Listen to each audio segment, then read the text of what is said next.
Well, good morning, ladies and gentlemen. As mentioned, I would like to talk about warfare-related hazardous sites in the Baltic. In detail, I would like to talk about arsenals of chemical agents in and their destiny after World War II, dumping activities of chemical and conventional ammunition in the region.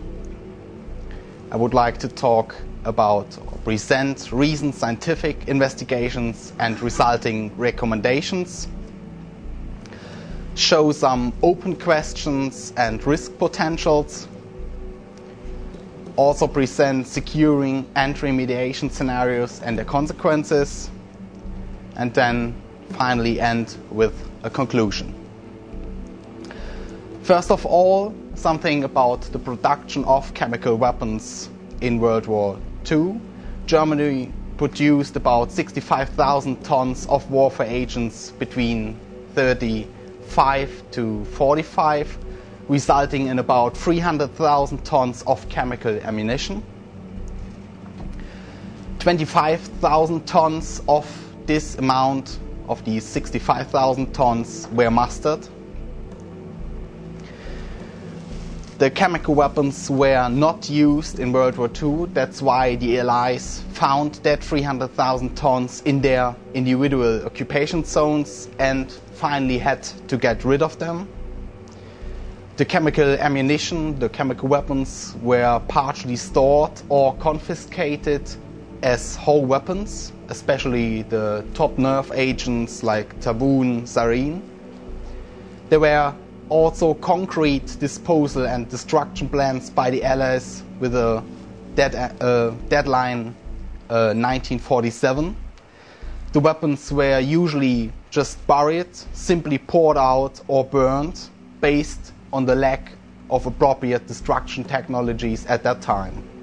What are now possible effects that we found, for example, at the German coast? We got implausible, strongly excessive values for zinc in the sediments, as well as an accumulation of heavy metals in mussels that are eventually based on ammunition dump sites, most probably concerned arsenic, in Mecklenburg-Pomerania and the Isle of Sylt. We got values for nitroaromatics at Heligoland that are by 100% higher than the initial values in the Elbe estuary, where usually the loads of nitroaromatics are coming from. And a small surprise that I found a few months ago, we have a report of an investigation of a dump site in the Adriatic, Italy.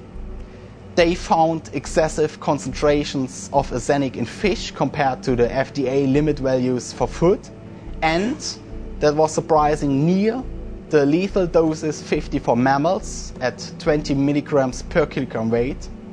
The fishes showed chronic damages of liver and spleen that are most probably based on the here dumped chemical agents.